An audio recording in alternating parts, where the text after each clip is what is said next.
El carácter del ministro, segunda parte. Estamos viendo cómo el estándar de Dios para los que anhelan servir a Dios es unos requisitos bastante importantes que tienen que ver más con el carácter que con los dones, ¿verdad? Porque los dones Dios te los regala, pero el carácter tú lo vas formando, y ese lo vas formando en tu vida cotidiana, en tu vida de cada día, en tu relación con Dios, en el trato de Dios. Entonces, no cualquiera puede ser ministro. Tiene que haber un llamamiento, acuérdense de eso. Y sobre eso trabajar en el carácter. Entonces dice, palabra fiel, si alguno anhela obispado, buena obra desea. Eso ya lo vimos, ¿verdad? Pero es necesario que el obispo sea irreprensible, que no esté acusado de nada grave, ¿sí? Marido de una sola mujer, que sea fiel en el matrimonio, que cuide la familia, sobrio, que no esté borracho, una mente clara, moderada, que esté alerta, vigilante, prudente, que es cauteloso en su manera de ser y de actuar, decoroso, ordenado. ¿Todo esto ya lo vimos? Una vida ordenada, armoniosa, interiormente y exteriormente, hospedador, hospitalario, que ama a los huéspedes, apto para enseñar, que es diestro en la enseñanza, pero también lo que mejor enseña es el ejemplo. Tiene que haber ¿cómo se dice? Tienes que ser igual arriba en el púlpito y abajo en el púlpito, ¿sí? Tiene que haber una congruencia arriba en la sala de aulas, arriba en el púlpito, cuando ministras, o abajo con los demás. Tienes que ser la misma persona, no dado al vino, no un borracho, no un esclavo de hábitos o vicios, no un pendenciero, no un buscapleito, y nos quedamos aquí, ¿verdad? No codicioso de ganancias deshonestas.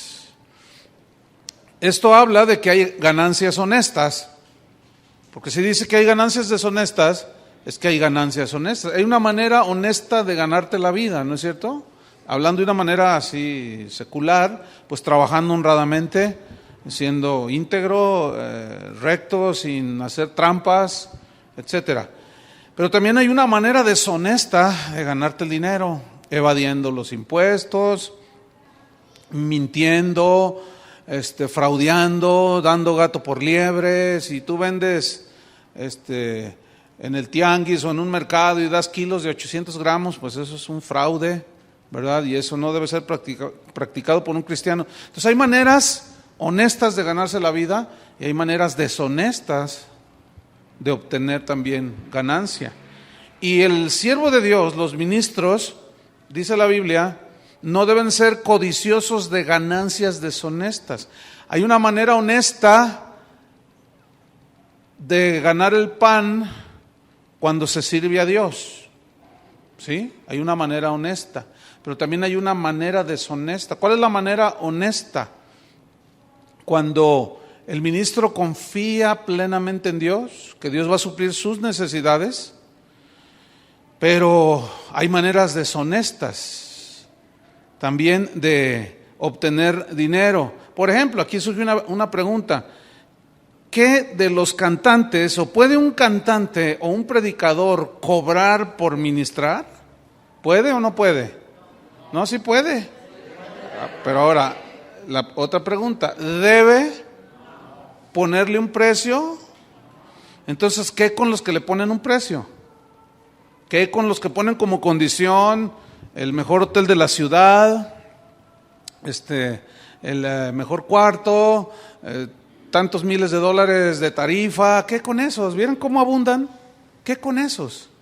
Bueno, según la Biblia, son deshonestos, porque Jesús dijo en Mateo 10, versículo 8, dad de gracia lo que recibiste de gracia, ¿sí? Entonces, en Miqueas capítulo 3, versículo 11, fíjense desde cuándo se presentaba la corrupción dentro del ministerio.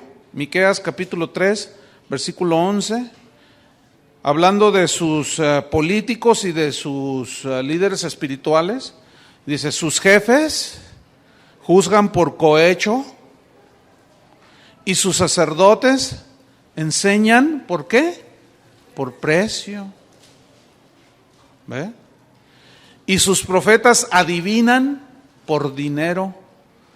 Y se apoyan en Jehová diciendo, no está Jehová entre nosotros, no vendrá mal sobre nosotros. O sea, como ven milagros, como ven sanidades, como ven... No, pues Dios no tiene nada de malo. Ellos dicen, el obrero es digno de su salario. Sí, pero ese versículo del Señor, el contexto es que los envió sin bolsa. ¿Se acuerdan? Sin nada. Y dijo, lo que les pongan en la mesa, eso cómanse. Porque el obrero es digno de su salario. Él no dijo pongan una tarifa porque el obrero es digno de su salario. Dijo lo que les den, eso cómanselo. Entonces vemos cómo desde los tiempos bíblicos, aún en el Antiguo Testamento, la corrupción dentro del ministerio se da. Se corrompen los políticos pidiendo dinero a su favor. Ustedes saben cómo se maneja ese asunto, pero desgraciadamente también se corrompen los ministros de Dios. Tengo por allí un correo que me llegó de un pastor en Canadá que me preguntaba sobre un pastor. Resultó que ese pastor es de aquí de la ciudad, que decía, oye, fíjate que va a venir este pastor y te mando el póster, me lo mandó por correo electrónico, y decía allí el nombre del pastor, y venga a escucharlo, entrada al evento, entrada $500. No, mejor me voy con Walter Mercado. Porque usa de yo le hago una oración de prosperidad, así como brujería, pues, ¿no? Entonces, $500 la entrada por ir a escucharlo. Y luego decía, y si usted necesita consejería personal del pastor, $1,000. Y tú dices, ¿habrá tonto que los pague? ¿Sí? ¿Por qué lo hacen? Por ignorancia. Pero ese pastor, yo he hablado con él y le he dicho, eso no se hace. Estás pisoteando el ministerio. No, que a mí así Dios me guía. Ah, órale, ¿cuál Dios? Pregunto, ¿cuál Dios? Si el Dios de la Biblia condena eso, entonces, ¿qué con un artista que esto es típico, ¿no? ¿Quieres hacer un concierto?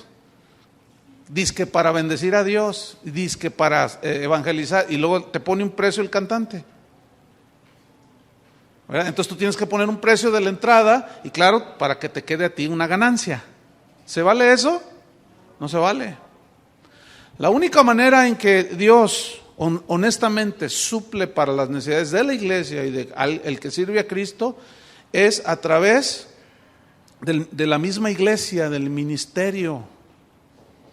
La única manera que la Biblia permite pedir para el ministerio, para la obra, es diezmos y ofrendas, no más. Y ahí todo lo demás es pura mercadotecnia y cosas torcidas. En Segunda de Reyes, anoten, capítulo 5, todo el capítulo 5, ahí está la historia de Segunda de Reyes, capítulo 5, de Eliseo, un profeta de Dios, que tenía un siervo que se llamaba Giesi, ¿se acuerdan? Bueno, una vez llegó un general del ejército de Siria que estaba leproso y lo mandaron con el profeta porque tenía fama de que Dios estaba con él, y fue para que orara por él y que lo sanara. Y el profeta dijo, bueno, ve y zambúllete 7 veces al río Jordán. ¿Se acuerdan de la historia? Entonces él, a regañadientes y todo, finalmente fue, lo hizo y se sanó. Dios lo sanó. Entonces llega con Eliseo y le dice, no, pues aquí tienes talentos de plata. Un talento equivalía a 34 kilos de plata, imagínate, ahí te van unos talentos de plata, vestidos nuevos, perfumes y cuanta cosa. Entonces Eliseo no quiso, dice, no, y no recibió ningún, porque hagan de cuenta como que le quería pagar por el milagro recibido. Entonces Eliseo dijo, no, vive Jehová, dice, no, que no tomaré nada. Entonces Giesi decía dentro de sí, no, ¿por qué lo estorba? Le debería de agarrar. Pues ¿por qué no? Que no sé qué. Y finalmente se fue Naamán y Giesi fue y lo alcanza.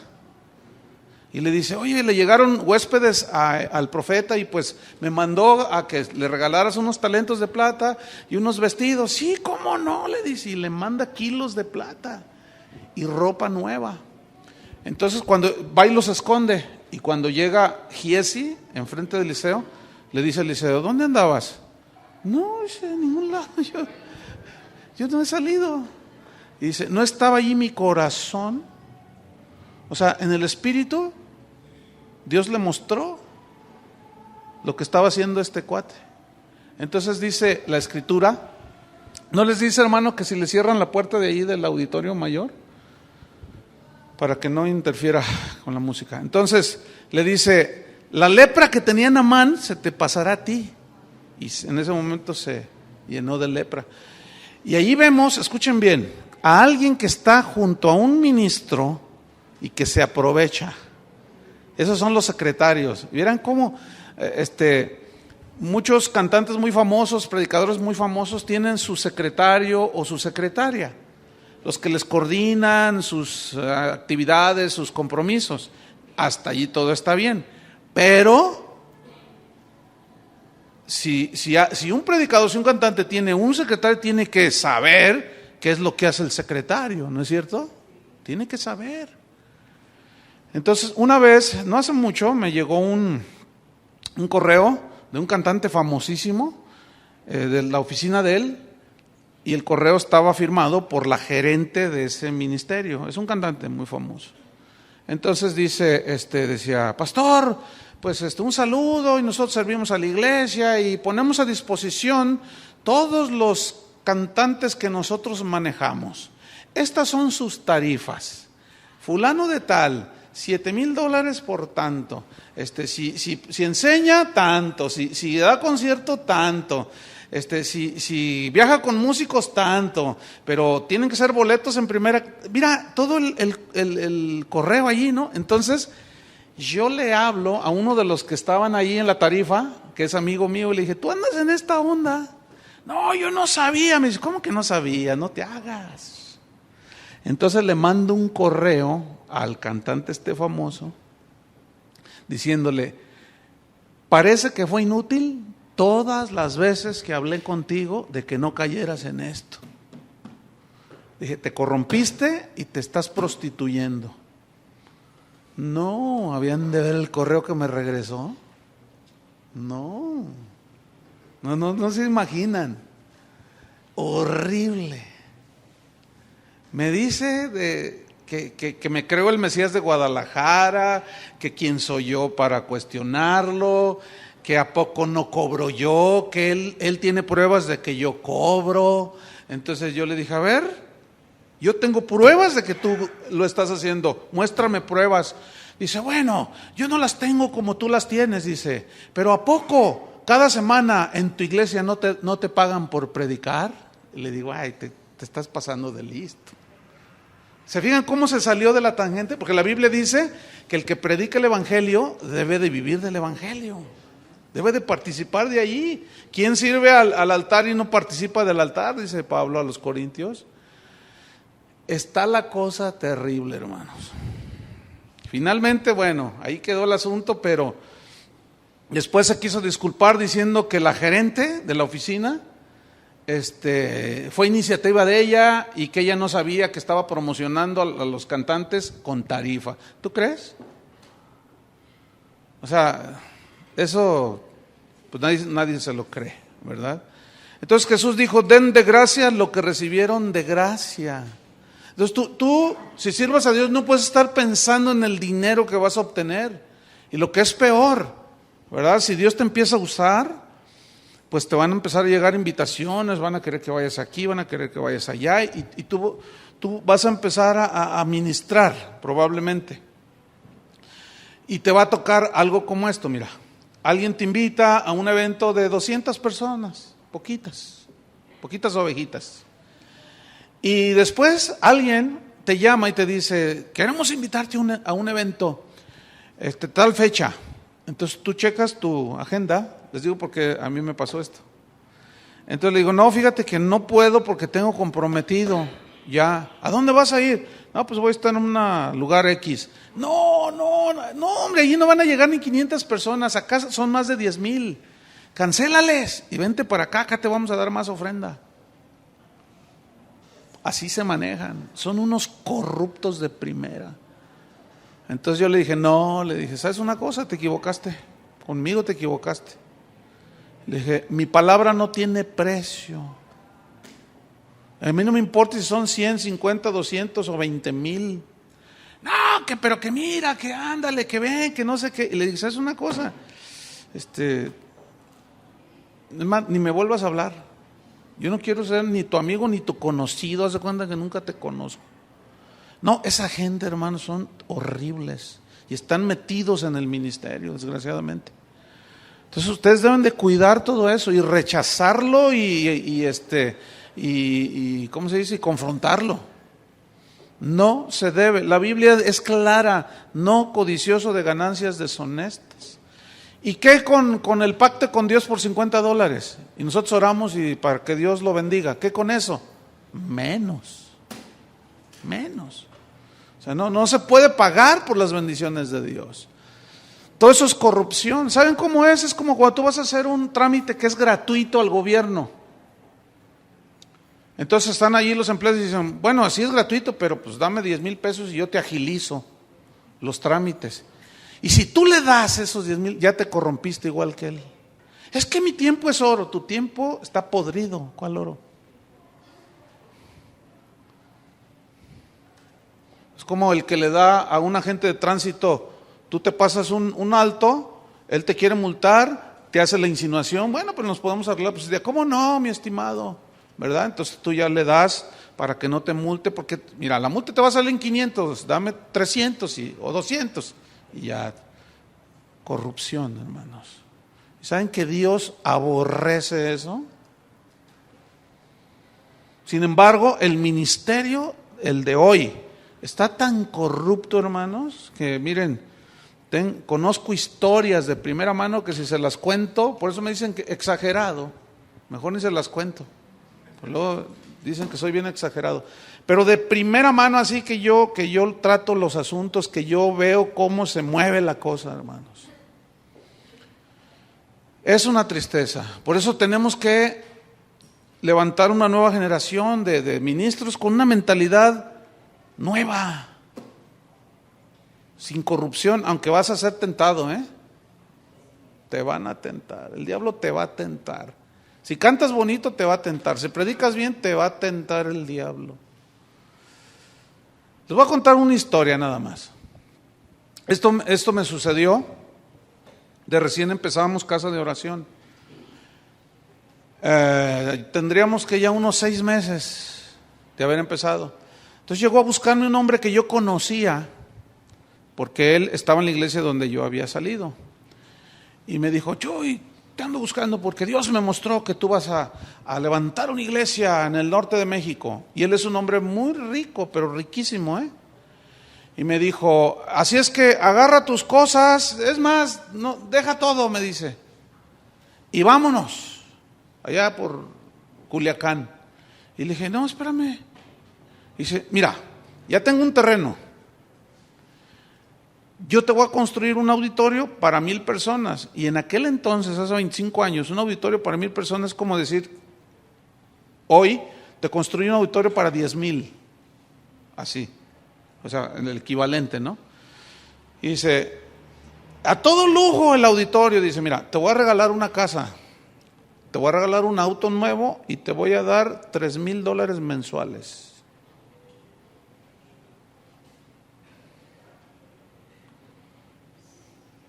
¿Y qué creen que hice yo? ¿Acepté?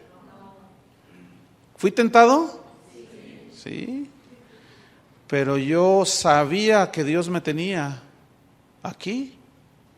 Yo le dije, ¿sabes una cosa, hermano? No estoy en venta. No, que te vas a arrepentir, que mira, que ándale, uy, que no sé qué. Le dije, no. Finalmente lo tuve que correr de mi casa. Así literalmente. Le dije, hermano, por favor, ponte de pie y salte de mi casa. No te tolero, le dije. ¿Cómo es posible?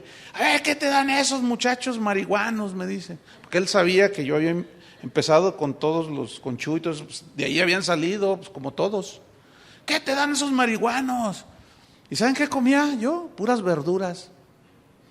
De veras, porque pues empezaba el asunto. Entonces le dije, no estoy en venta y te me largas, le dije. No, que mira, o qué, ¿quieres más? Te doy más. No, casi lo agarro, lo eché de la casa. Pasaron 2 años y en un evento de pastores me lo encontré, así de frente, y venía con un hombre. Entonces, hola Chuy, ¿cómo estás? Y pues yo le saludé más a fuerzas que de ganas, ¿no? Por educación, hola, ¿cómo estás? Y me dice, ay, que Dios te ha bendecido, ¿verdad, Chuy? Sí, ya me he dado cuenta que ha crecido la iglesia. Y estaba el otro hermano así. Y le dice, lo golpea así en el pecho y le hace así, lo pega. Dice, mira tú, le dice, él, o sea yo, él es el que debería estar en tu lugar, le dice. ¿Entienden qué pasó allí? El otro sí se vendió. Y al otro yo lo conocía.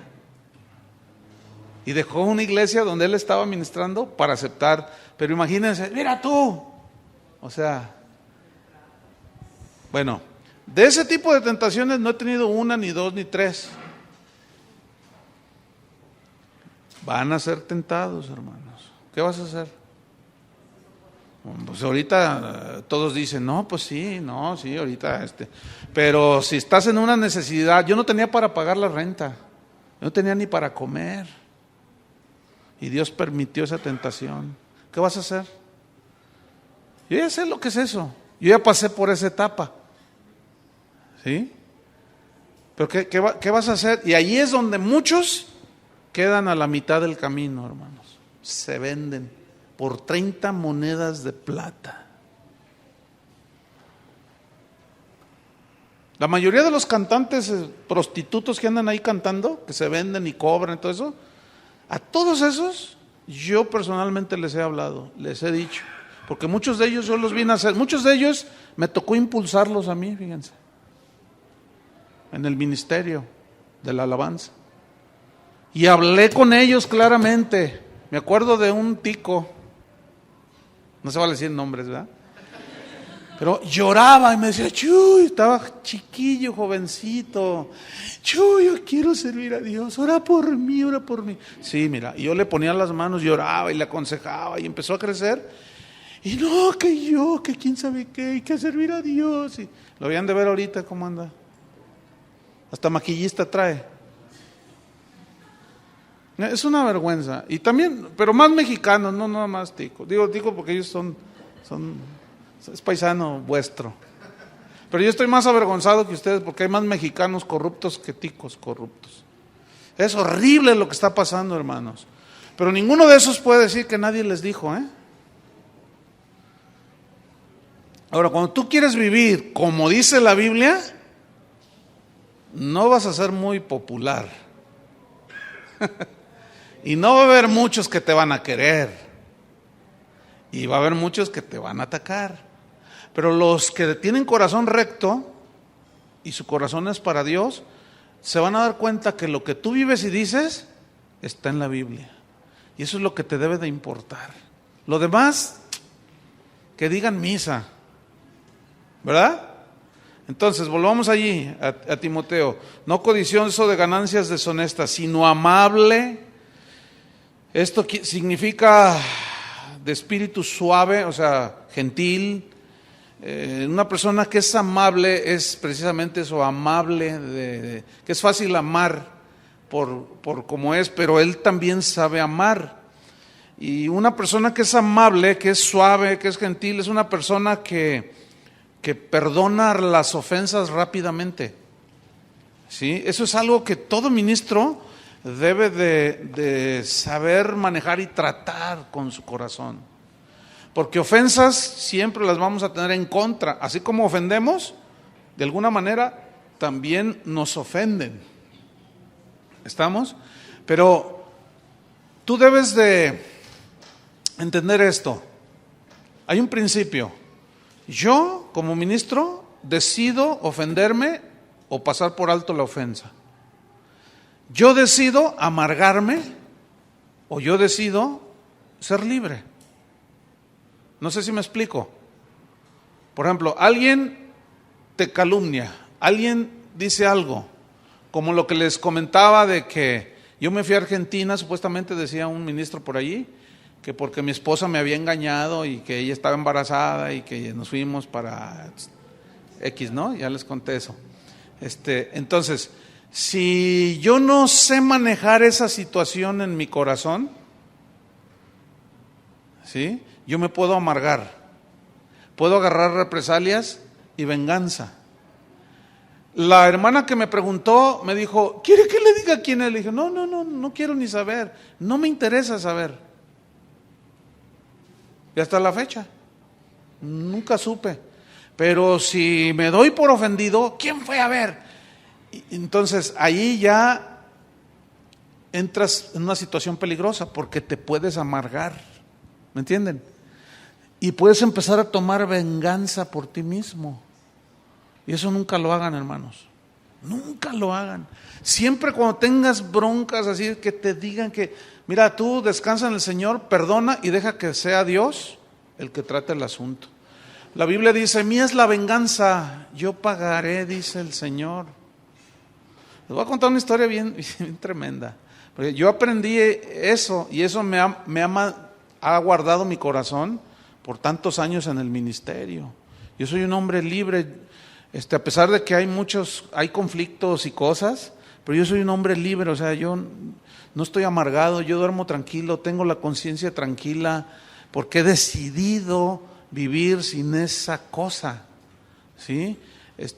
Puedo levantar el rostro limpio, o sea, con libertad. Yo no entiendo cómo algunos están amargados y pueden estar ministrando. No entiendo eso. Pueden tener un buen discurso, un buen mensaje, pero abajo se les nota lo amargado por cómo son, ¿me entienden? Entonces, tú decides no hacerlo. Y bueno, cuando yo estaba aprendiendo este principio, hace muchos años, y todavía se presenta, pero como vas ejercitándote para la piedad, como le dijo a Timoteo, como vas ejercitando el perdón, la paciencia, todo eso, bueno, pues ya de alguna manera pues vas creciendo, vas madurando y vas manejando las cosas cada día mejor. Pero fíjense, un día un hombre me golpeó porque su esposa se había convertido y ella dejó de drogarse con él. Entonces llegó allí a echar pleito, llegó a la iglesia a echar pleito y estaban como 5 de los líderes. Y pues como estaba bajito así, no, que yo te voy a dar y que... yo dije, no, pues me lo surto fácil, ¿no? Pero dije, no, tranquilo, no, que no sé, total me golpeó, para no ser larga la historia. Entonces me amenazó de muerte y cuánta cosa, bueno.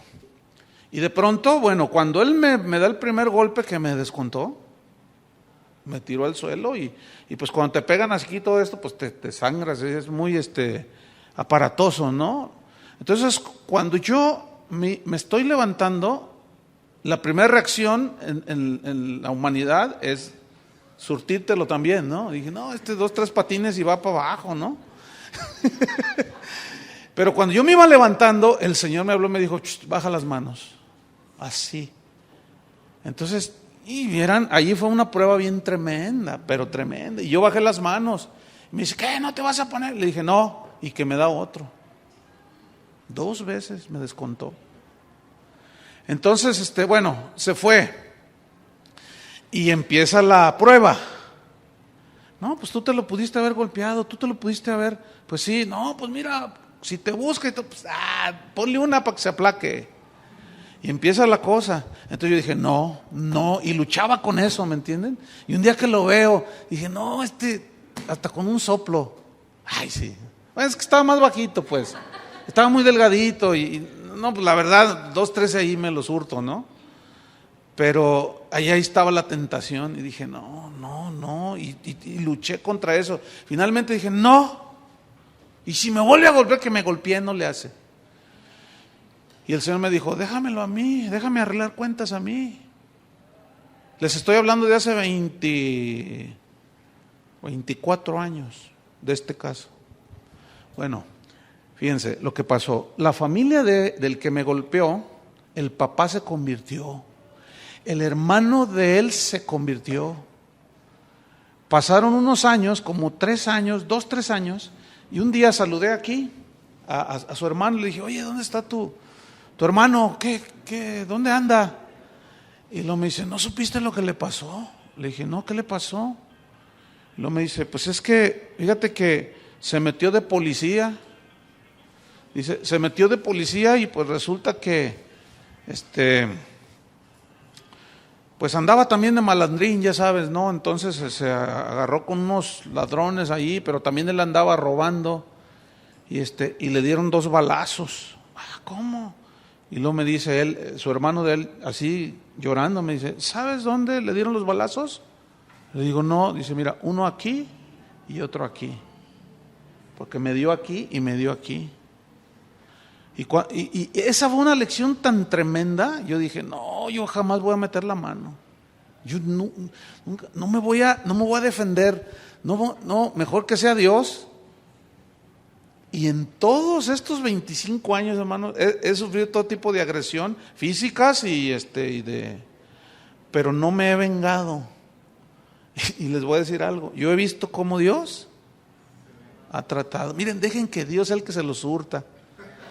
Tú cuida tu corazón. El que se mete contigo, se mete con Dios. Pero por eso dice, mía es la venganza.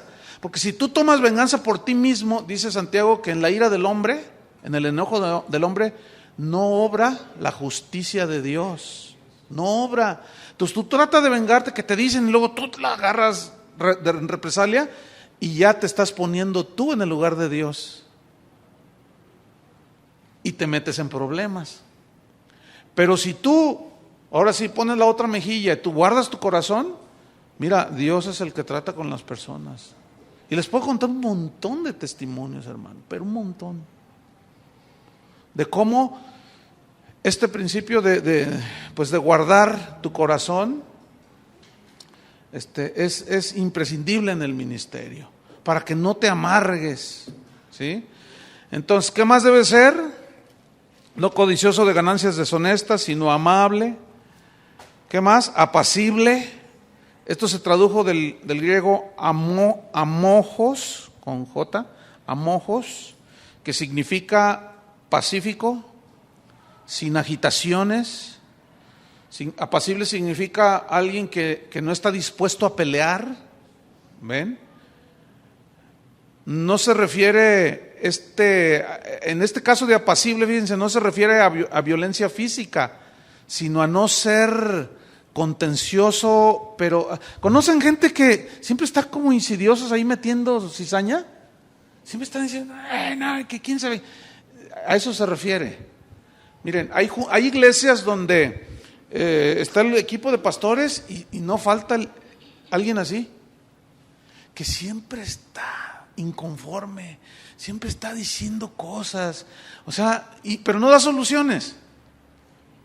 Ese no debería estar ahí en el ministerio, porque según la Biblia debe ser apacible, o sea, debe ser pacífico, sin agitación, ¿sí? No avaro. Continúa ahí en el versículo 3, no avaro. Es decir, tiene que ser alguien sin amor al dinero, porque como se administran ofrendas, ¿me entiende? Como el ministro, los diáconos, los que sirven, administramos recursos, tiene que ser una persona sin avaricia, no avaro, o sea, sin amor al dinero. ¿Se acuerdan de Judas? Detrás de su supuesto servicio a Jesús, ¿qué se escondía? La avaricia. Ahora, ¿Jesús sabía que le robaba? Sí. Y fíjense que este es otro punto también donde muchos ministros han tropezado, porque hacen mal manejo de los recursos.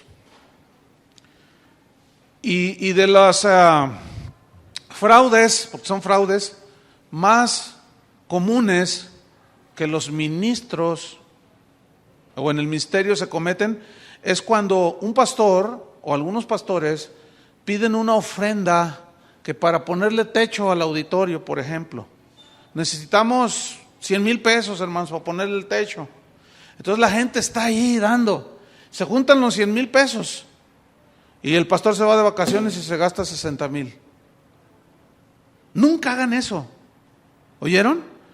Si se pide una ofrenda para pintar la pared, pinten la pared. Eso hasta en las autoridades seculares, en el gobierno, está penado. De que se destinan ciertos fondos para ciertos rubros y se usan para otros. No, hermanos, no. Eso no es honesto, eso no es íntegro, eso es deshonesto. Y es tan común. Fíjense, una vez recibo una llamada, un pastor me dice: hermano, fíjate, tenemos nuestra convención nacional y vienen de toda la república y el orador que venía se enfermó, hermano, y pues Dios me puso en el corazón que tú no me saques del aprieto. Le dije: no, hermano, pero pues y como era aquí un pueblo cerca, se hace una hora, le digo: bueno, pues lo vi tan apurado, le dije: pero ¿qué días son? Y ya me dijo no, le dije, es que yo salgo de fuera del país y no puedo. Dice: bueno, aunque sea una noche, hermano, y te regresas esa misma noche. Y yo, pues, y el tiempo bien ajustado, y yo por ayudarlo, lo vi tan preocupado. Bueno, está bien. Y fui esa noche a compartir. Me llevé un equipo de la alabanza y alabamos al Señor, ministramos la alabanza también, y luego yo compartí. Pero Dios hizo una cosa soberana bien tremenda, hermanos, en esa noche. Se derramó el Espíritu Santo bien tremendo y la gente estaba bien tocada. Yo no soy, o sea, yo oro por los hermanos y todo, pero yo no es común, vamos. Pero esa vez, sin orar por los enfermos empezaron a sanar, empezaron a hablar en otras lenguas, fueron llenos del Espíritu Santo, un montón de milagros. Pero eso fue una cosa soberana de Dios. Entonces, no, pues la cosa hasta se alargó, ya eran casi las 10 de la noche y no salíamos de allí, yo tenía que regresarme. Entonces el pastor ya finalmente se sube y dice: hermanos, qué bendición, hermanos, gloria a Dios, y todos los hermanos llorando, ¿verdad? Sí, amén, aleluya. Eran unas 700 personas. Entonces dice: hermanos, pues mira, el hermano Chuy nos hizo el favor, ya ven que el orador se nos enfermó, y pues vamos a bendecirlo, hermanos, vamos a recogerle una ofrenda, ¿qué les parece? Sí, amén. Bueno, pues aquí pasen, y puso unos canastos, pasen y den una ofrenda, se la vamos a dar al hermano Chuy. Yo nunca pido dinero, jamás en mi vida, y Dios lo sabe, ni pediré. Esa fue una iniciativa del pastor, como a veces aquí nosotros lo hacemos, ¿se han fijado? Cuando viene algún orador o algo, pues una ofrenda, ¿no? No nos ponen precio. Ninguno de los que vengan aquí nos pusieron precio, porque esos no los invitamos, aunque cobren 10 pesos y sean baratos. Entonces la gente empezó a dar, y bueno, yo estaba ahí en la plataforma, hermano, pues ni modo de no ver, yo estaba así y yo estaba viendo. Y mira, hermano, se llenaron los botes, se llenaron literalmente, de tal manera que se salían los billetes de los botes. Y bueno, ya finalmente despidió a la gente, ya le dio una señal allí a sus ayudantes, el pastor, agarraron las ofrendas, y bueno, hermano, pues yo ya me voy porque pues tengo que madrugar mañana. Bueno, sí, hermano, Dios te bendiga. Miren, hermanos, agarré con el equipo que iba, vámonos. Escuchen bien, delante de Dios, por aquí yo pensaba en la ofrenda que dijo que me iba a dar, lo que se juntara en esa noche. Entonces ya cuando nos vamos, ya agarro mi carro y ya vamos dando: hermano, me dice, y me alcanza, ¿no? Pues la ofrenda, hermano. Hermano, está bien, gracias, tenga, hermano, Dios la bendiga, me dice, y me da una bolsa. Entonces yo la pongo así, vámonos. Entonces ya vamos saliendo del pueblo y veo al tanque de gasolina y le hacía falta gasolina. Entonces pues ya llego allí a la gasolinería y ya pues llénelo. Entonces para pagar pues agarro la bolsa y de aquí pago. Entonces agarro la bolsa, eran todos los 20, hermanos.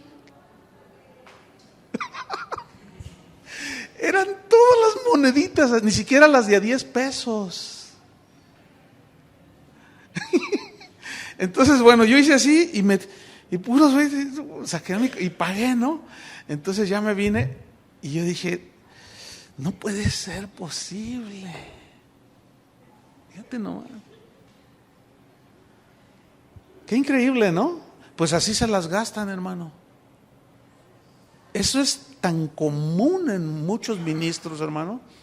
Si un día llegas a servir a Dios, escúchame esto. Nunca hagas eso. Si recoges una ofrenda tal y como se entrega la ofrenda, como la dan, si tú dices, vamos a recoger una ofrenda y va para bendecir al predicador, tal y como estás, dásela al predicador. Qué tremendo. Fíjense, cuando iniciaba la iglesia, una vez se juntó la ofrenda y yo invité a un misionero americano a predicar. Y ya estaba predicando y Dios me habló y me dijo, Chuy, ¿le vas a dar toda la ofrenda que se juntó? Toda se la vas a dar. Y yo dije, no, este es el diablo. A mí no me hable el diablo, ¿no? Te reprendo, Satanás. Entonces, no, pues era el Señor, ¿verdad? Entonces yo me hice loco, imagínate, empezando, poquita gente, y dale toda la ofrenda. Entonces, a Chava Pardo, ubican a Chava Pardo, ¿no? Él estaba de administrador en ese entonces. Yo le dije, ven, y ya se acercó así. Oye, Dios me dijo que le diéramos la ofrenda, toda la ofrenda al misionero. ¿Cómo ves? Y me dice, pues si Dios te dijo, pues dásela. Yo esperaba que me dijera que no. Entonces, bueno, métela en una bolsa, así tal como está, y me la traes al final. Y ya, así lo hizo. Me entregó la bolsa. Le dije, ¿todo está todo? Me dice, todo. ¿No le pellizcaste nada? Nada. Entonces, mi argumento era, un misionero sostenido de los Estados Unidos. Vivía bien, una buena casa, traía un camionetón. Yo dije, no, pues estos lo sostienen bien. Estos necesitan ofrenda, nosotros la necesitamos mal. Dale la ofrenda, me dice. Ya, dejé de discutir, terminó de predicar y le digo, toma, hermano. Entonces él agarra así, me mira, gracias, me dice, y se va. Ya llegamos a la casa y suena el teléfono y me dice, pastor, soy el misionero, ¿no? ¿Qué pasó? Y me dice, ¿sabes? Por tu culpa, así me dijo, hoy pude darle de cenar a mis hijos. Mi esposo y yo nos comimos un pollo. Dice, no teníamos nada, le puse gasolina a la camioneta. No teníamos nada y mis hijos en la tarde no comieron. Fíjate, y yo dije, ay, gracias Señor que te obedecí. Fíjate qué tremendo. Y yo argumentando no sé qué. Bueno, eso fue, escúchame bien, eso fue en el 84. En el año 90, cuando yo me fui a Argentina como misionero, un día se nos acabó el dinero. Nos sostenían de aquí, pero se nos acabó. Y llegó Jorge Lozano, que va a venir en unos días, algunos lo van a conocer.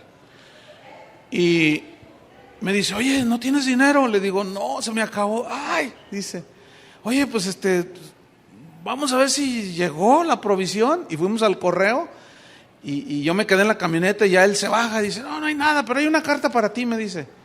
Entonces yo abro la carta y se desliza un cheque. El cheque era de $600 y decía, Chuy, anoche yo estaba, no decía anoche, decía, yo estaba orando hace unas cuantas noches atrás y Dios me dijo, mándale una ofrenda a Chuy. Entonces yo empecé a investigar tu dirección y me dijeron que estabas en Argentina y me dieron la dirección. Entonces te mando este cheque de $600 y por todo el tiempo que estés allá en Argentina yo te voy a mandar un cheque cada mes. ¿Saben quién era? El que yo le di la ofrenda. Ese era. Pero yo no me acordaba. Entonces cuando llego a la casa y le digo a mi esposa, mira, nos mandaron un cheque. ¿Quién? Y ya le dije quién. Y en eso me acuerdo. Bueno, el Señor me dice, ¿te acuerdas cuando te dije dale toda la ofrenda? Bueno, esta es la cosecha de lo que tú le sembraste a él. Así he vivido toda la vida, hermanos. No tenemos por qué andar haciéndole a loco, ni con cara de santo pediche, y con no, miren a Dios, busquen a Dios, dejen que Dios sea el que les vaya a suplir cualquier necesidad. Y así he vivido toda la vida, una vida de fe. Ahorita muchos, pues después de 25 años, ven la iglesia y lo ven a uno y dicen, ay, pues qué suave, no saben lo que dicen. Yo los disculpo porque no saben lo que dicen. Mira cómo vive, mira que quién sabe qué, mira que el carro que trae, mira cómo se viste. Ay, sí, agarra mi dinero, Si ustedes supieran. Toda la vida hemos vivido así, de fe y por fe, sin pedirle un centavo. Cuando alguien ha dicho cositas, a veces sí hay que taparles la boca, ¿no? Oye, hermano, ¿tú crees que yo te agarré tu dinero? No, que sí, a ver, ok, ¿cuánto? Pues ahí está tu dinero. No, hermano, que no sé qué. Pues entonces cállese la boca. Ahora, ¿por qué muchas ovejas tienen desconfianza? Porque ven, ¿a poco creen que no ven? Oiga, una ofrenda para el techo y se compra un carro el pastor y el techo sigue allí. El otro día una persona que se está congregando aquí me dijo que se salió de su iglesia porque 5 veces el pastor ha pedido 150,000 pesos para terminar un edificio que tienen, salones para darle clases a los niños. Dice, hermano, van 5 veces que recoge 150,000 pesos y el edificio está igual. Y su hijo, dice, que anda en rebeldía, se casó y le regaló un Mustang, un auto Mustang que le costó más de 350,000 pesos. Y si yo fui con él, le dije, hermano, ¿por qué le regaló eso a su hijo? ¿Y cuántas veces nos ha pedido para el... Usted no es quien para decirme cómo hice el dinero. Yo les pedí para el edificio, pero yo sabré lo que hago con el dinero. Fíjate que no es así la cosa, hermanos. Entonces tiene que ser una persona sin avaricia, sin amor al dinero. Versículo 4. Después vienen ya otras cualidades que necesita desarrollar el ministro. Dice que gobierne bien su casa. ¿Sí? Por eso se necesita la sobriedad, la prudencia, la fidelidad, ¿sí? Que gobierne bien su casa, que tenga a sus hijos en sujeción con toda honestidad. Pues el que no sabe gobernar su propia casa, ¿cómo cuidará de la iglesia de Dios? Si hay desorden en la casa, ¿cómo cuidará la iglesia de Dios? Ese es un requisito muy importante. Que en la casa el pastor dirija bien, sepa cómo conducir su casa. Ahora, aquí hay un punto que pocas veces se habla. Que cuando los hijos de un pastor no están en sujeción y andan en rebeldía. Miren, déjame contarle con 2 casos cómo se presentan ambas situaciones. Una, todos conocen a Billy Graham, ¿no? Pues es un hombre con una trayectoria de más de 50 años en el ministerio, irreprensible, un hombre intachable, nunca se le ha acusado de un escándalo, siempre ha sido un hombre tan íntegro en el manejo de sus finanzas, en el trato con los demás, y después de 50 años es de los hombres más respetados en los Estados Unidos. Ya está muy anciano él ahora. Bueno, él, un ejemplo como ministro, un ejemplo como esposo, un ejemplo como padre, pero él tuvo, uno de sus hijos tuvo uno que iba creciendo y lo enseñó en los caminos de Dios, pero el muchacho agarró su propio rollo. Y él mismo cuenta que cuando él iba a predicar los estadios, que su hijo estaba fuera de los estadios y gritaba, no es cierto lo que dijo mi papá, es un mentiroso. Y fíjate nomás. Entonces dice que Billy Graham se quebrantaba porque decía, Señor, ¿por qué? ¿Por qué? Si yo le he dado ejemplo a mi hijo, Señor, ¿por qué? Se nos olvida que los hijos también tienen que nacer de nuevo. Y aquí es donde se cometen errores en la familia ministerial, por decirlo así. Porque sabemos que nuestros hijos deben de caminar en los caminos de Dios, pero no los podemos forzar. Y aquí es donde a muchos hijos se les forza, o se les fuerza, mejor dicho, a que sean cristianos, y a los niños no se les puede forzar a ser cristianos. Se les puede forzar cuando van creciendo, o sea, no forzar, sino, pues tú tomas las decisiones por ellos, pero se nos olvida que al ir creciendo ellos tienen su propia voluntad. Yo he ministrado hijos de pastores que odian a su papá, que odian la iglesia. Uno de ellos me decía en una ocasión: mi papá me utilizaba como conejillo de indias, me utilizaba como la atracción de la iglesia, y yo lo conocía él desde chiquillo y a mí me consta eso. Como es muy inteligente el muchacho, ahorita ya es un hombre de 30 y tantos años, ¿no? Pero lo ponía que se aprendiera salmos y escrituras de memoria. Se sabía el Salmo 119 de memoria. Entonces, ¿sabes qué hacía? El pastor se sentía bien orgulloso, pero lo traía aquí al niño. No lo dejaba jugar, no lo dejaba ser un niño. Y le decía, tienes que aprender, y ahí lo tenía. Entonces, todos los domingos, y ahora mi hijo les va a compartir algo. Y el pastor se sentía orgullosísimo de su hijo. Y el niño se sentaba allí en su banquito y empezaba Salmo 119 y empezaba a recitar. No, la gente bien maravillada. Ahora predícales, hijo, sobre el amor de Dios. Y un montón de textos. El amor de Dios, porque Dios es amor, porque Y todos, se maravillaban de que el muchacho se sabía versículos. Pero ¿saben? Cuando creció y se hizo un adolescente, un joven, que se rebela. Se metió a las drogas, se casó, se divorció. Un desastre el muchacho. Un día fue a buscarme el muchacho y me dijo, ¿sabes qué? Dice, te voy a abrir mi corazón. Y fue que me contó él todo eso. Era cuando bueno, él ya era un joven y abre su corazón y me dice, mi padre no me dejó ser un niño normal, me forzó. Entonces, fíjate, por eso estar en el ministerio es una carga bien difícil, hermano. Porque fíjate, tienes que cuidar de no manipular a tus hijos, sino de llevarlos en los caminos de Dios. Muchos se entregan a Cristo rápido y no hay pero otros no.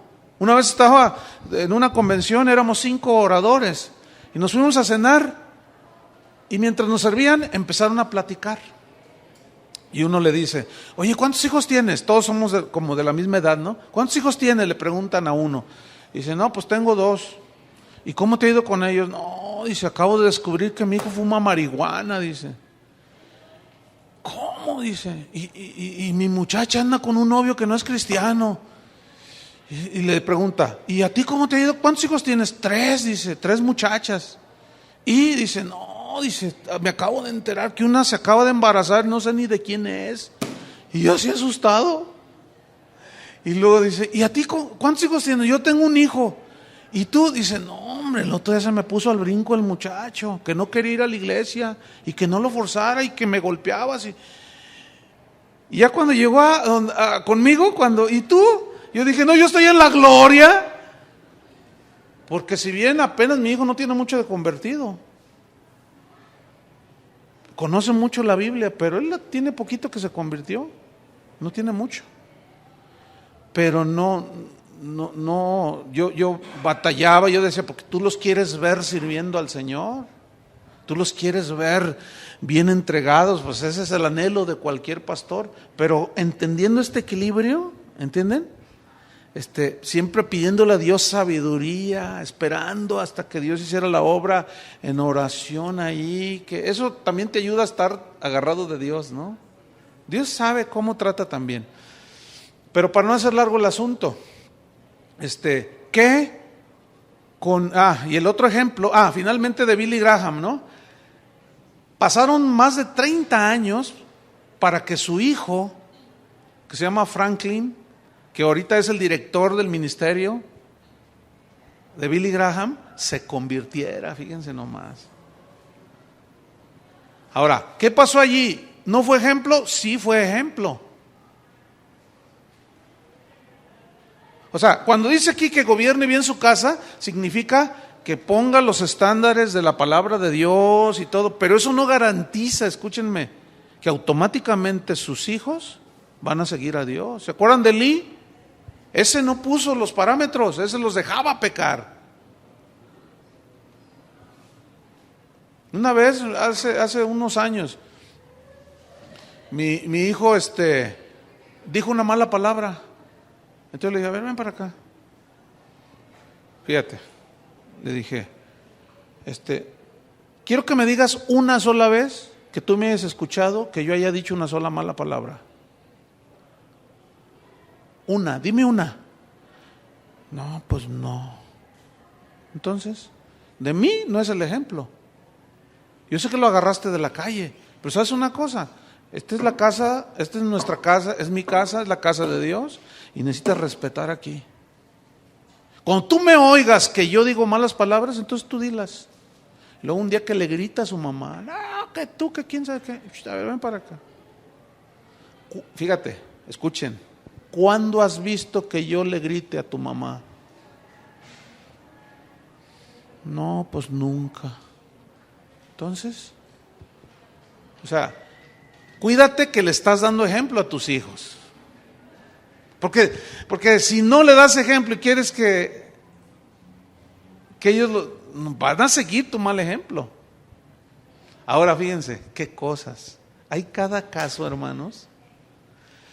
Fíjate, conozco unos pastores que son bien malandrines. Miren, son tranzas, mentirosos. Yo digo, ¿cómo están en el ministerio, Señor? A veces tú dices, Señor, ¿cómo?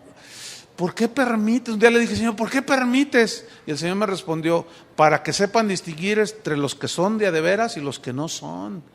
Para que sepan lo que se debe de hacer y qué es lo que no se debe de hacer. Pero fíjate, mentirosos, tranzas, irresponsables, con 4 hijos. Escúchenme bien, los 4 entregadísimos a Dios. Yo una vez estaba platicando con Toño Ortiz y le dije, oye, qué increíble, mira, uno lucha por darle buen ejemplo a sus hijos y batallas y mira estos, ve, mentiroso, tranza, hasta la ley lo anda siguiendo al pastor. Y ve a sus hijos. ¿No quieres tener esos hijos, Toño? Dice, sí, dice. Pero mira a los chavos bien consagrados a Dios, bien obedientes, todos sirviendo a Dios en la iglesia y tú dices, ¿por qué? Porque Dios es soberano, hermanos. Porque Él trata como Él quiere. Sí, pero el hecho de que ellos no den testimonio no significa que Dios no va a arreglar cuentas. Ahora, fíjense, conozco un pastor que a mí me consta porque, bueno, prácticamente yo lo gané para Cristo hace muchos años. Dios lo llamó, lo puso en el ministerio y yo vi su crecimiento. De verdad, miren, de esos ministros que tú dices, híjole, estos son de calidad. Pues se empezó a formar y empezó a ministrar este pastor, con un ejemplo bien tremendo, pero su hijo cayó en las drogas. Entonces un día vino conmigo a pedirme un consejo y me dijo, pastor, dame un consejo porque quiero dejar el ministerio, porque la Biblia dice que el que no sabe gobernar su propia casa, ¿cómo cuidará de la iglesia de Dios? Entonces yo le dije, sí dice así. Le dije, pero ¿tú le has dado mal ejemplo a tu hijo? Dice, no, Dios lo sabe que no. Le dije, mira, a mí me consta la clase de vida que tú llevas, a mí me consta la clase de hombre que eres tú y la clase de mujer que eres tú, les dije. Si tú dejas el ministerio estás cometiendo un gravísimo error, porque el muchacho llegó a los 18 años y empezó a fumar marihuana. Yo le dije, no dejes el ministerio, porque aquí ya no depende de ti, tú le diste todo el ejemplo.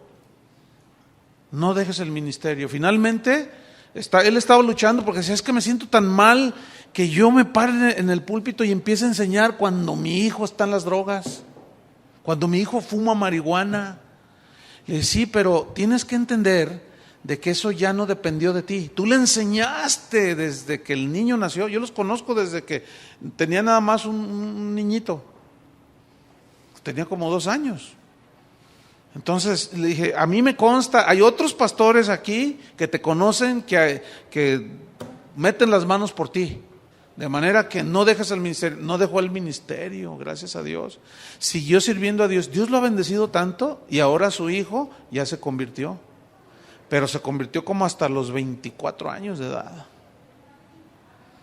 Entonces, ciertamente dice que gobierne bien su casa. Pero habla de ser ejemplos, de poner fundamentos, etcétera, etcétera. Sin embargo, no garantiza que estos caminen con Dios, porque debemos de tomar en cuenta que ellos también tienen que decidirse por Cristo. Ustedes deben de entender que en una familia cristiana, cuando nacen los hijos, no son cristianos automáticamente. ¿Entienden eso, verdad? No son cristianos automáticamente. Porque es como esto, mira, un pastor es como un padre espiritual y les enseña a sus ovejas la palabra de Dios. Y si les da ejemplo, pues buen ejemplo y todo. Pero el pastor no es responsable si las ovejas andan ahí de coscolinas. ¿Verdad que no? Porque ya cada quien es responsable de sus actos. Pero basta con que el pastor, como el padre, les enseñe con el ejemplo y con la palabra de Dios.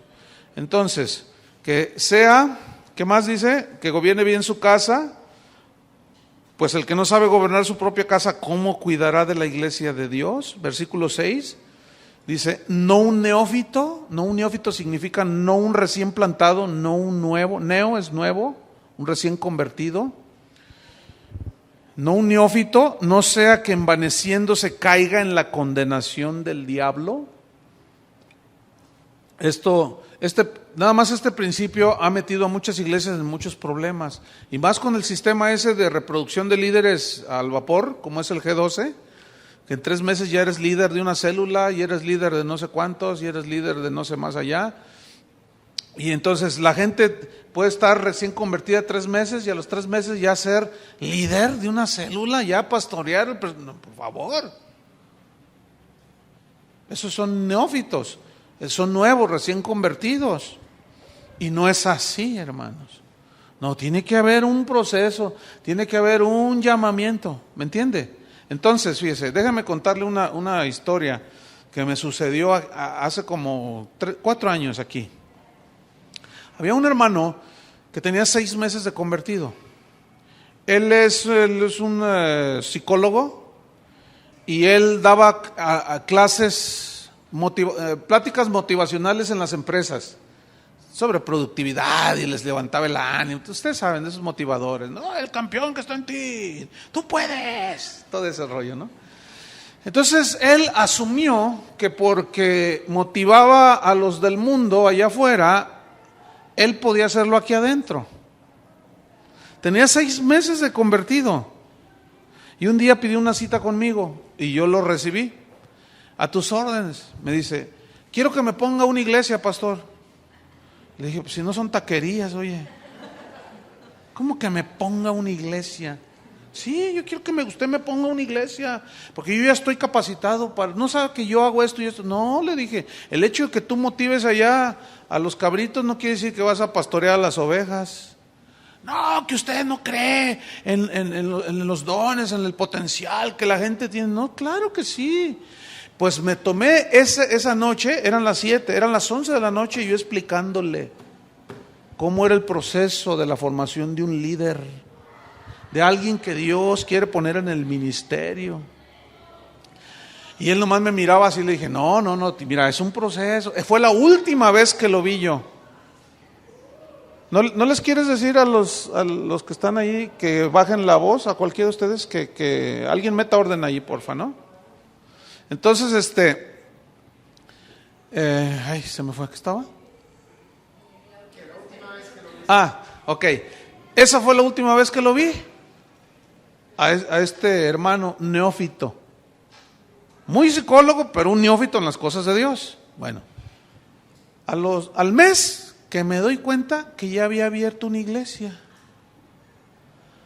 De esto hace 3 años, ya recordé, hace 3 años de esto. Bueno, abrió una iglesia, empezó dizque a pastorear a la gente. ¿Saben que hoy él se nombró autonombró pastor, ahorita ya es hasta doctor en teología, en 3 años. Entonces, como él conocía a algunas personas de aquí, pues se acercó a algunos y logró a unos poquitos, siempre hay gente despistada, y logró llevárselos. Y me acuerdo de una familia que llegaron a despedirse: hermano, pues nos vamos de la iglesia. ¿Cómo? ¿Por qué? ¿Qué pasó? Nos vamos a ir con el hermano ¿no? Entonces yo no les dije nada, le dije: ¿estás convencido? Sí, Dios nos está llevando. Porque no, ese hermano está tremendo. Entonces, ¿vienes a avisarme o a pedirme una opinión, un consejo? No, venimos a avisarle. Bueno, entonces como ya nomás vienes a avisarme, pues bueno, pues Dios te bendiga. Ahora sí que hasta le di la bendición y hasta me besó la mano. Le dije: bueno, hermano, pues Dios les bendiga, hermanos. Y se fueron. Eso fue el sábado. Dice: ya mañana ya no venimos. Y se fueron. Termina la reunión aquí como 1:30. Yo ya me voy a mi casa como a las 2, ya salgo y va llegando toda la familia. Pastor. Y yo: ¿qué pasó? Los vi todos así. Dice: no, está re loco. ¿Qué? A ver. A mí se me... Dice: pues no, le dijimos ayer que nos íbamos a ir acá con el psicólogo con el pastor No, pastor, había de ver las cosas que empezó a decir. Casi decía que él era Cristo. ¿Y todo por qué? Porque lograba llamarle la atención de la gente. Y dijo: no, pues yo. Entonces, él empezó a invitar gente, tuvo su primera reunión y había como 80 personas. Dijo: no, pues yo soy exitoso. ¿Me entiendes? Fíjate, ya el primer domingo ya estaba todo envanecido. No, si el primer día 80, ¿quién empieza así? Pero yo, porque qué bueno que está conmigo.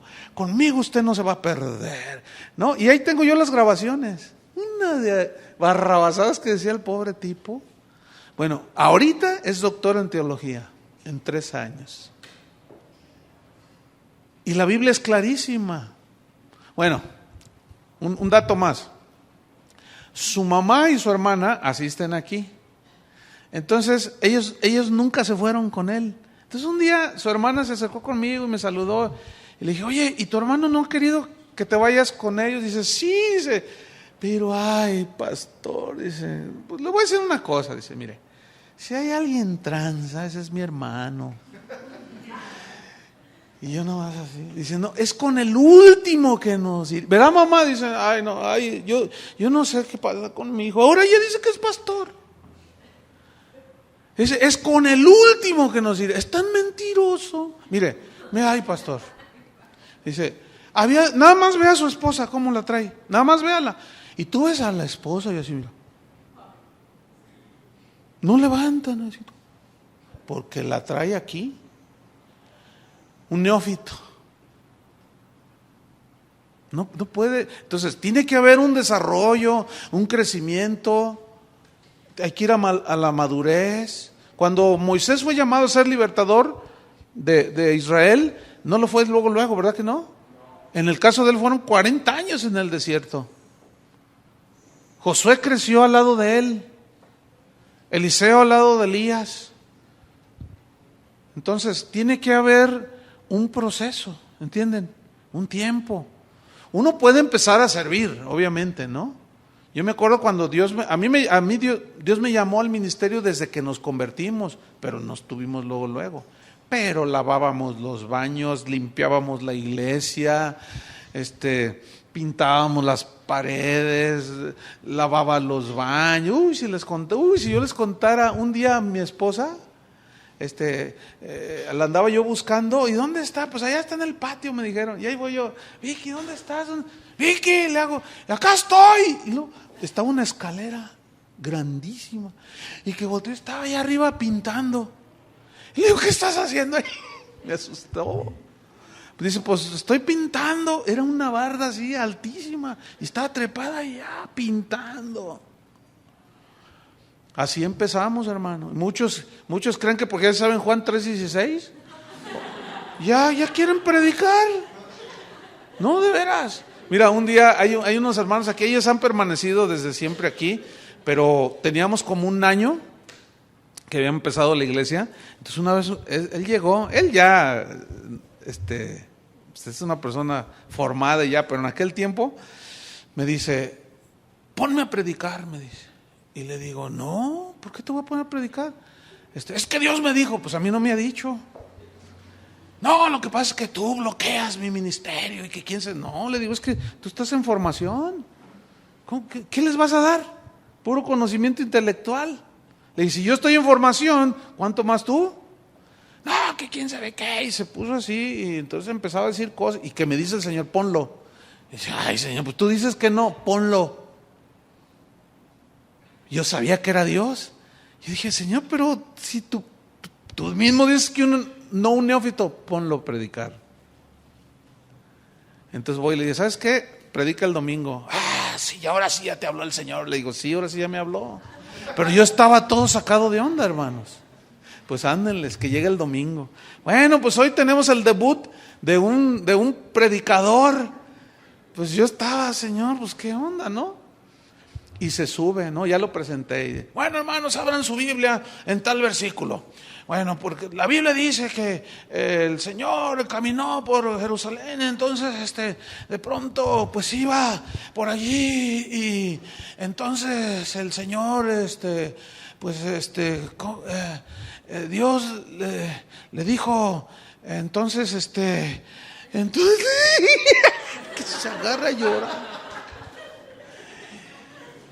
Entonces yo me quedo así y deja el micrófono y se baja llorando. Y me dice el Señor, ahora tú síguele. Agarré el versículo y prediqué de ese versículo. Yo no hice, no dije nada ahí, nomás fue y se sentó allá llorando, así, todo avergonzado, humillado. Y yo agarré el versículo que leyó el hermano y les compartí de ese versículo. Cuando termina, le digo, ¿qué pasó? No sé, me dice, se me borró todo. Y yo entendí por qué Dios me dijo, ponlo. Miren, le bajó los humos, pero lo humilló, que jamás me volvió a decir, ponme a predicar. Y aquí sigue, es de los primeros que se convirtieron aquí, y aquí sigue en la iglesia. Y él es una persona muy sólida, pero nunca ha predicado. Y el otro día, a veces cuando lo veo, le digo, ¿qué onda? ¿Te avientas un...? No, mejor acá abajito, me dice. Mejor de acá abajito. Dios lo trató bien tremendo. El peligro, ¿saben cuál es? Cuando un pastor le ve potencial a uno, hay que prepararlos y ponerlos, pero con mucho cuidado. Y el peligro está cuando pones a alguien que a la primera, ahora sí que le va bien, entre comillas. Si no hablas con él, tratas con él, bueno, mira, estuvo bueno tu mensaje, pero ten cuidado con esto. O sea, alguien que esté asesorando es peligroso también, porque si es neófito, si tiene poquito, se le puede subir. Pero luego hay otra área dentro del ministerio, fíjate, ahí está el pastor. Y pues quiere apoyo y todo, entonces hay un hermano de esos que andan sirviendo y luego estudia la palabra y es espiritual y se ve que la gente lo busca, lo sigue, y un día el pastor lo oye que le está compartiendo a alguien y dice, ay, este hermano, y como, ay, siento que el Señor me lo estás poniendo ahí para que me ayude a ministrar. Entonces un día lo pone a predicar. Y predica, no hombre, suelta un mensaje pero tremendo, y la gente, hermano, qué bendición que puso el hermano a predicar, me bendijo mucho su predicación. Entonces el pastor dice, ay sí, verdad, qué tremendo, pero luego empieza a sentirse celoso. Ese es otro lado. Es un rollo el ministerio, hermanos. Es un cuento de nunca acabar. Entonces ya dice, no, a este no, este es peligroso. Entonces lo sientan por ahí y le van apagando el fuego. Y no, me quita el pastorado, dice el pastor. No, se me va a sublevar. Entonces la gente llega, pastor, ¿cuándo pone al hermano a predicar? Predicó tan bonito. ¿Y por qué ya no lo pone? Yo sabré cuándo, usted no me diga a mí. Y que no sé qué, y que bla, bla, bla. Entonces el hermano ahí está humildito y está bien el hermano, pero lo aplana. lo pisotea todo. ¿Por qué? Por inseguro. ¿Saben que nos hemos encontrado con gente que viene al Instituto Bíblico? Nosotros no lo recibimos si no firman de su pastor. Hay casos excepcionales, ¿verdad? No quiero entrar en ese punto, pero normalmente tiene que venir firmado por el pastor. Entonces ya empiezan a estudiar. Entonces el pastor, ya hemos tenido varios casos aquí. A ver, ¿qué has aprendido? Le dice, no, pues pues ahí algunas cosas, hermano. A ver, te voy a poner a predicar. Pues si usted quiere, pues sí, pero todavía no, hermano. No, ya ves, si es cierto que está aprendiendo ahí en el instituto. Y los ponen a predicar y se sueltan un mensaje. Y la gente así, ¡y! ¡Qué tremendo, hermano! ¡Qué bendición! Y luego él baja de predicar y lo, ¿sabes una cosa? Ya no quiero que vayas al instituto. ¿Por qué? ¿Por qué no? Yo digo, ¿pero por qué, pastor? Pues no, ya no quiero que vaya. ¿Saben por qué? ¿Les prohíben? Porque ya llegan a saber más que el flojo del pastor. ¡Qué horrible, hermano! ¿Ese será el propósito y el plan de un ministro? No. Entonces, es un rollote, hermanos. El ministerio. No es nada más, como decimos aquí, ¿verdad? Enchilame otra. No son tacos. No son enchiladas. Entonces muchos son muy soñadores, muy idealistas, y yo voy a poner una iglesia. Por eso dice, si alguno anhela,